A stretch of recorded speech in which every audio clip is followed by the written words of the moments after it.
La Jolla Shores, $3 to $5 million range, this one's for you. So this chart shows the most recent sales from 2024 until present time, 2025. We have 17 sales in total. And now that we're looking at the higher end range, 3 to 5 mil rather than 3 mil and under, we can notice a shift. The 3 mil and under range we noticed previously was actually more concentrated here on La Jolla Shores Drive or around it. Now the homes are moving closer west towards the water, and we had previously seen some more towards the Highlands area near La Jolla Heights, right? But now they're moving further down Prestwick.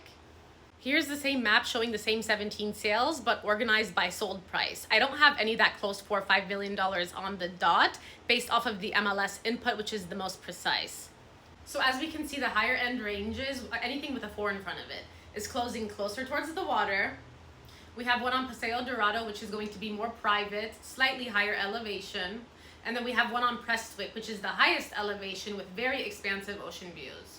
Let's discuss price per square footage. The highest price per square footages in the 2000s are closest towards the water.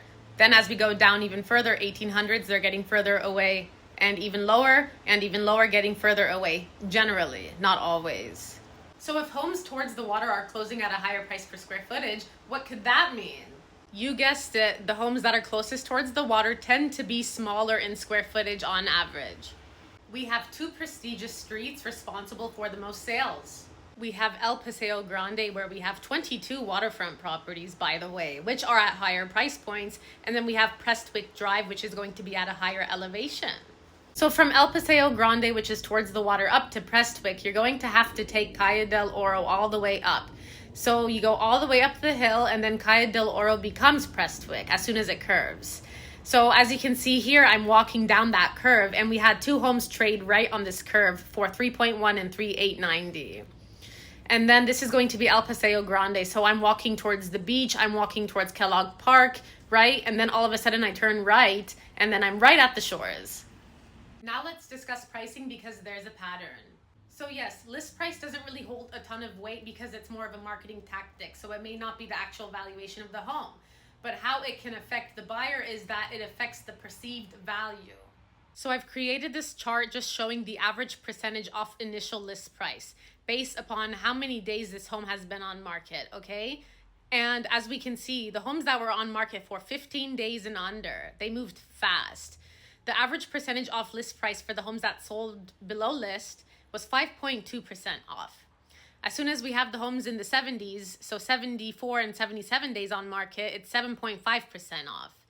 150 and 199 days, it goes even higher. We have 21.3% off list price. And then the 271 and 395 days, it's 18.3% off list price. So clearly there's a trend. The longer your home sits on market, the higher probability it is that it's going to sell significantly below list price. The more time you're on market, the more leverage buyers have. And then if you're looking at the number of price cuts based upon the number of days the home is on market, look at that.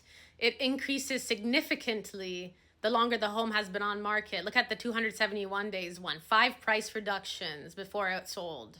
The one that took 271 days is on Paseo Dorado, right next to the Beach and Tennis Club, right? So that house, they started at $4.6 million and it closed for $3.650. But they didn't get a pending offer. They didn't go into pending status until they were at $3.8 million. So they actually went off market for the holidays. Like in December, they went off market, came back in January of 2024. And then 10 days later, after they were listed at $3.8 million, the last and final cut that they did, the home went pending in 10 days, just like that. So as of this morning, we have 4 active detached homes in La Jolla Shores between $3 to $5 million. They are highlighted in electric green, as you can see. The price ranges are from $3.299 up until $4.495. 3 of the 4 have already had price reductions, and they have been on market anywhere from 30 days up until 109 days on market. What's interesting is that these homes are not located in the areas where we've seen the most sales activity. They do not offer as much walkability as the other homes that are towards the water do. And I do not have any pending homes in the 3 to 5 mil range today.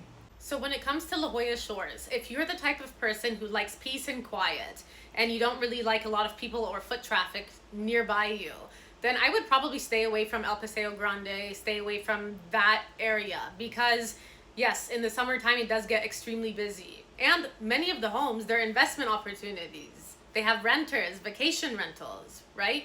So that's something you need to note. Many of those bungalows, they have the beach bungalows. They're cottages, like the ones that had sold in the price point we're discussing. Many of them are income producing units. And they even have ADUs, casitas, whatnot.